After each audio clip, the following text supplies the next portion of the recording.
surprise, surprise, everybody. We have my oldest daughter, Ania, and Kiara. Everybody should be used to be seeing Kiara. Mm-hmm. So, I'm here. Yes. So, I'm really excited for this episode because tomorrow is the start of Black History Month. And for a lot of you guys that follow me, you probably already saw a post I put up. I want to support as many Black businesses as I possibly can. So I did a post and I asked anybody that has a business, they need some exposure, they need something shared on social media, they need me to follow a page, just comment with all of the appropriate info and I'm gonna follow. So for all of you guys that are watching, please find me on Facebook or even hit me up on Instagram. I'll make sure I put a post and just leave all of your information and I promise I'm gonna support. So with that being said, what better way, or I can't think of a better way to kick off Black History Month than by talking with two of the people that are closest to me about their accomplishments. So I'm very proud of both of these young ladies. Kiara has her master's degree and she is extremely talented, creative. She has her own YouTube channel, but I'm gonna let her go into that. And Ania is a first-year doctoral student. So she's working on getting her PhD. So I'm very proud of her as well. So with that being said, ladies, I kind of thought it would be cool. Sometimes you never know who's listening, looking, or watching, but somebody is. Somebody always is. So you never know who you may inspire by just sharing a little bit about how you got to where you are. So who wants to go first? Kiara? What? Look, Ania. Well, I'll go first. That's fine. And I won't keep it too long-winded. Let's see. So, I got my bachelor's in Georgia from Georgia College and State University. Nobody knows really where that is, but it's okay. It's in Milledgeville, Georgia. And it was my bachelor's in psychology, and I was really into women's rights and Black rights and activism during that time. So those are my glory years because I really loved that part of my life. We would do marches, and I was a part of the Women's Resource Center, and it just I was a minor in women's studies, so that just kind of really tied into kind of where I am now, if you think about it. But I'll get there. So after college, couldn't find a job, so that was cute. So I was working at Sally's Beauty Supply for a while. I was working at Goodyear Tire and Rubber for a while. Nothing dealing with psychology. Zero. Gotcha. Couldn't find a job. So my dad sent me this job post on Indeed to go to Wisconsin and work at an inpatient facility for teenage girls. And I got it. Did a Skype interview. Him and I packed up my little teeny car and we moved to Wisconsin. And I stuck it out up there for, I guess, around a year and a half until I was like, it's cold.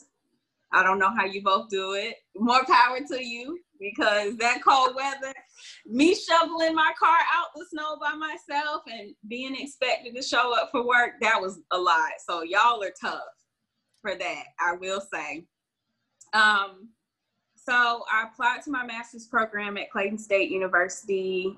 I got in, got my clinical psychology master's, and then I was like, maybe it's time for another move by myself without family. So, so then I moved to Florida after getting a job here. And I was a therapeutic behavioral on-site counselor. So I would go wherever the client and their family needed me to go, whether that was school, where home, their house, whatever. So I've seen a little bit of everything. But I love working with young people.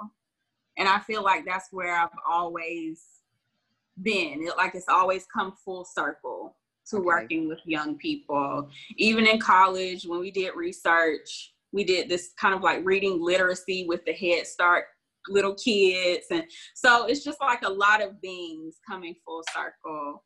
And then it shifted to community action team, working with kids, teens as well. And now I am a trauma therapist. So I work with survivors, because I don't like the word victim, but I work with survivors of sexual abuse and people who have experienced some sort of like torture, literally. I mean, anything that you might have seen on SVU is something that I hear daily. But I love my clients. Like, I know that's a strong word, but I really do. They are some great people, and they are some resilient people. So if anything, they inspire me. But again, it's just that full circle of helping people. Like, I've always been a helper. Like, I've always wanted other people to be okay before I even think about me being okay. Like, I can relate. Yeah. So I can relate. That's where I am. Fast forward into the creativity piece. Like, I broke up with a boyfriend in 2018. I was doing nothing creative before then. Like, sometimes I get really hyper focused when I'm on other people, when I'm in relationships, that I kind of lose sight of what else can I do? Where are my layers? Like, I'm more than just helping people. There are other layers to Kiara. So I really worked on discovering that, and always doodled in high school.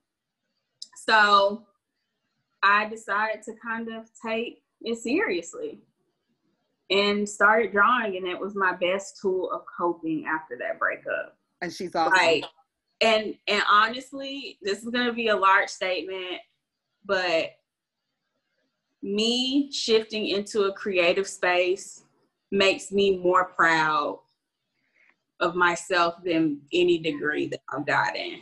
And that's just me. That's just me. Can I cut you off for 1 second, please? Yes, go ahead. Kiara. Yeah. I literally got chills when you said that you're proud of yourself. Do you know how many Black people are scared or fear? They won't acknowledge that. Mm-hmm. Oh, you're boasting. Oh, she thinks she's better than everybody else. No, you go, girl. Yeah. I love it. Thank you. I appreciate that. Yeah. I mean, what are we taught by society? You know, kind of like this message that Black women and Black people have to tone it down, or we have to be humble and all that kind of stuff. And I agree. I approach everything with a humble spirit, but also I was about to cuss. I'm proud of myself. Like, I'm proud of myself for stepping out there, because I was always the shy kid. I was always the kid that didn't speak up at school. I was always the kid that stood in the corner and was just silent, dead silent. My best friend from high school will say, "I thought you were mute." That's how silent I was. Like, we make a joke about it to this day. Gotcha. So for me to show people on any platform, or even my family, you know, something creatively that I'm working on. Wow. Really, I'm not little Kiara. Like, little Kiara is like an adult who is like killing it. So I'll take it. But that's my story. I'm done.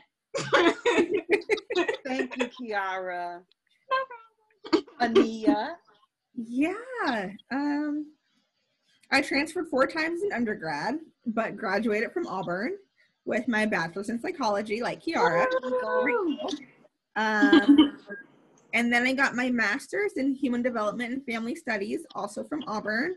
And there, I did research on domestic violence and building healthy relationships. I worked with middle schoolers and high schoolers on teaching them the signs of unhealthy relationships. And I also volunteered with the Rape Crisis Center. I volunteered with the domestic violence shelter. I was the Alabama state coordinator for the Feminist Majority Foundation fighting an anti-abortion bill. So I did a lot of women's rights issues. They're really near and dear to my heart, like Kiara. And then when I graduated, I got a job as a child welfare case manager in Florida. And when I was there, I worked with all kinds of awful cases. I mean, like fractured skulls and sexual abuse and human trafficking, and that kind of ran the gambit. That was my everyday as well. But I loved my kiddos. I miss them even now.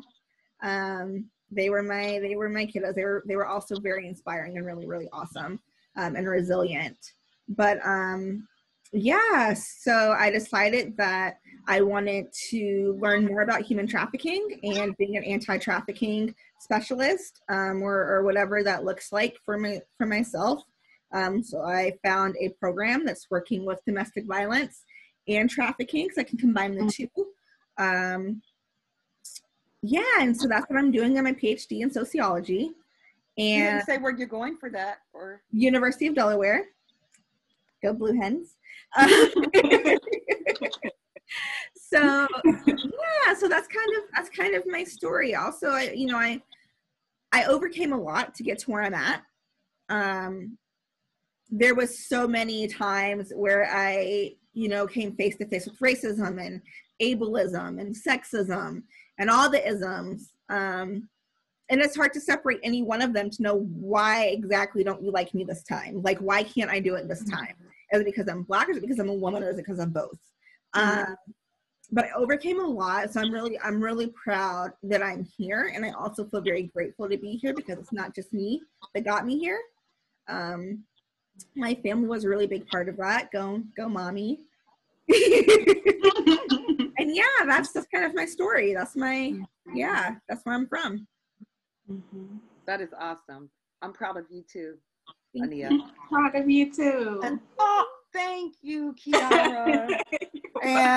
But I'm supporting others.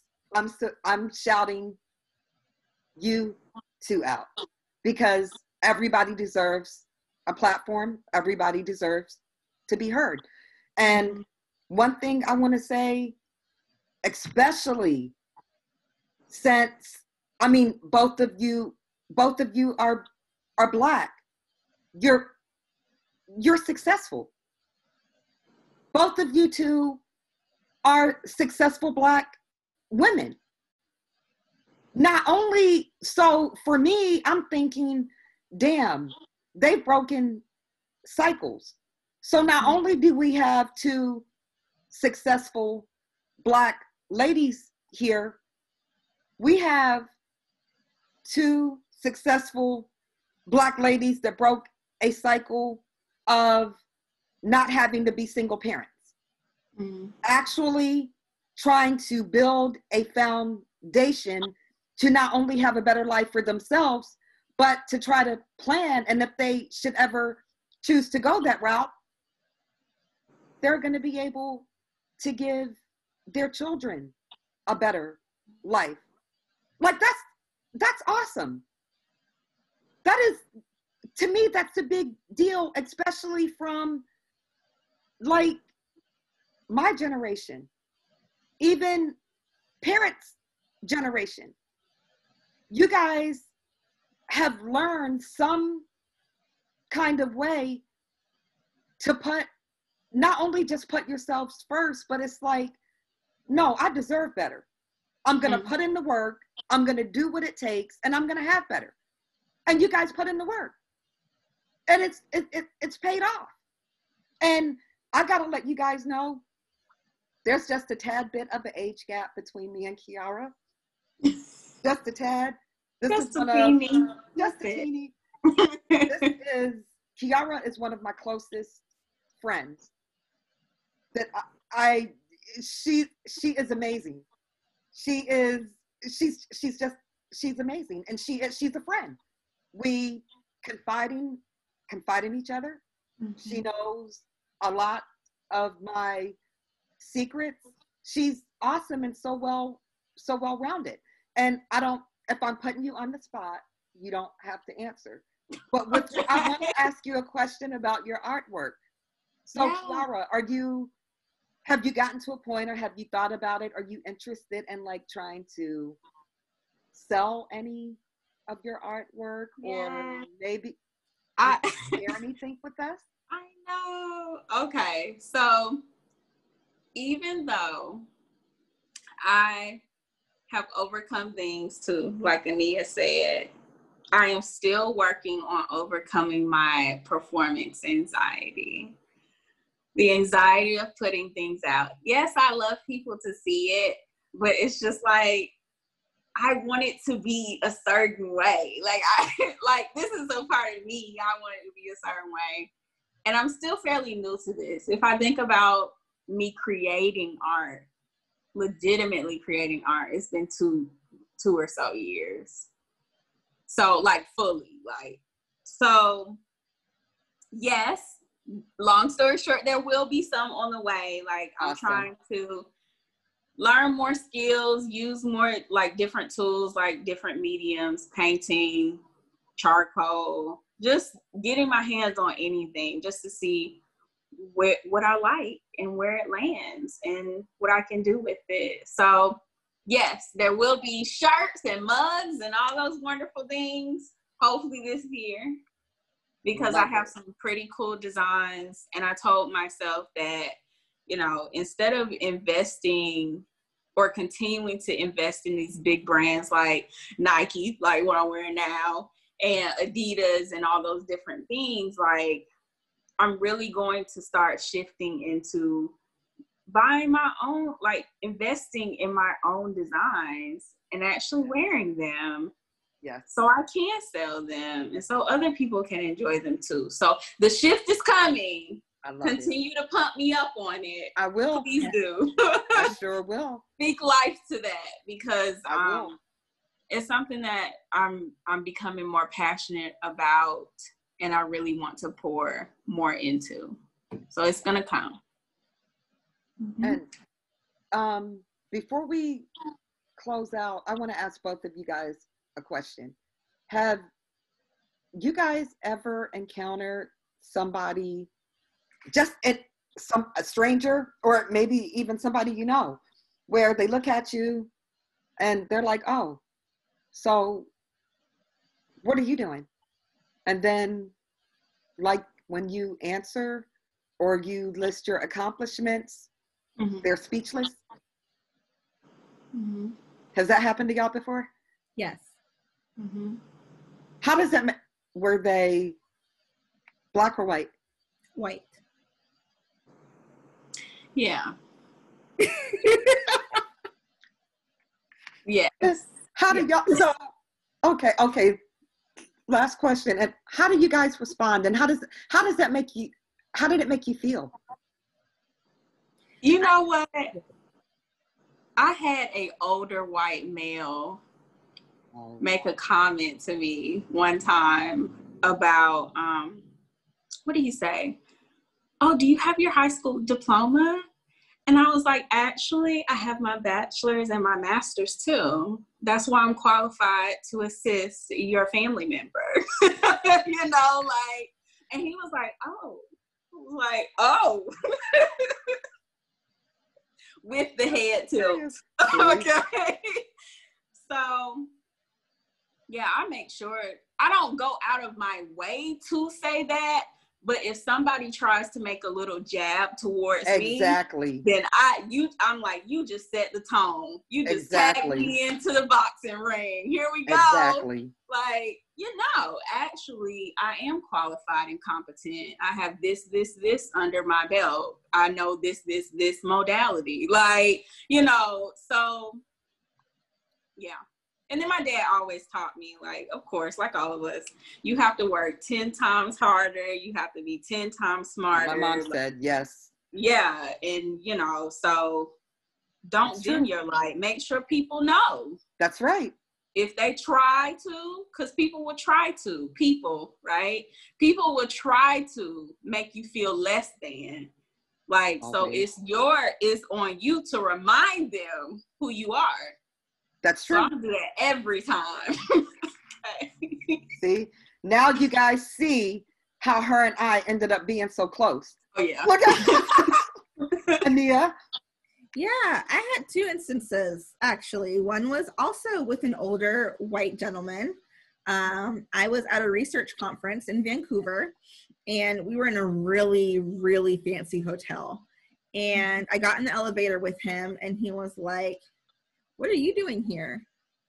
And I was like, I was conflicted because I didn't want him to think that I needed credentials to be there, because I'm worthy of being there regardless of my educational background. But I was like, oh, I'm at a research conference. He's like, oh, are you like assisting? Are you like setting up? And I'm like, no, I'm here to present my research. I'm a PhD student. That's what I'm here for. And then he was like, oh, a PhD student. And I was like, yes. He's like, where? Auburn University. Oh, wow. And he was speechless. Mm-hmm. And I needed to stick up for myself, but I was also really conflicted in not wanting to feel like that was what made me worthy of being in this space. Right. So I'm always conflicted when that happens. A girl in my program who was white and young told me that she's so glad that I chose my program and not the sister program that she was in, because I would have taken her spot because they needed more Black people. I remember that. And she said it like she was giving me a compliment. But I was so upset. And so we had our first assignment, because we all took the same classes at first. So we had the first assignment in our first class. It was a paper. And I remember I got a 97 on it, and everybody else in the class got a C. Mm-hmm. And I was like, what did he get on your paper? And she was like, I got a C. What did you get? And I was like, I got a 97. Wow. Isn't that something? So, I mean, I do. I'll set, if they set the tone, like Kiara said, I'll correct. But yeah. Mm-hmm. Win. Sorry. You're fine. Were you finished? I didn't know if I interrupted you. I was done. Okay, my bad. All right. Well, thank both of you guys so much for opening up, and I just want to tell you guys once again, I'm so proud of both of you. And I'm even happier and prouder that I get to kick off Black History Month with you two. Yes. So before we go, Kiara, let everybody know where they can find you at. And of course, I'm going to put everything in the description. Okay. Well, you all know that I love Instagram. She does. So I have Therapist AF on Instagram, which is more so mental health wise. And then I have K.Soleil, which is more art oriented. And I also have a YouTube channel at Kiara J. And Ania is not going to say anything. So I'll just close out. Wait, can I say something? Yeah, of course. That I just thought of. I just wanted to say that there are a lot of people who get counted out.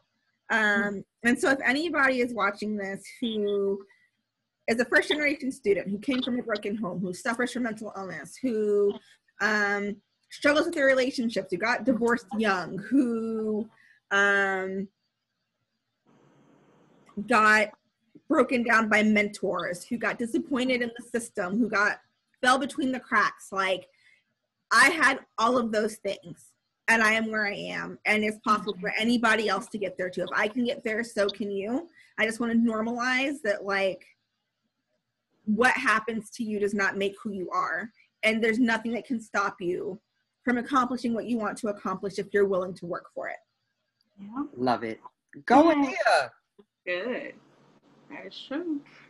All right. Before we close out, I want to remind everybody to please, if you have a business, if there's anything that you're doing, if you're proud of one of your children graduating, please comment and let me know. Well, so we can support. That is what we need to be doing more of. So, of course, you can find me on all social media platforms at OJT Talk or Ovanda. Please remember, the comeback is always greater than the step back, and we will see y'all next time. Please stay safe, everybody. Bye, Kiara. Bye. Bye.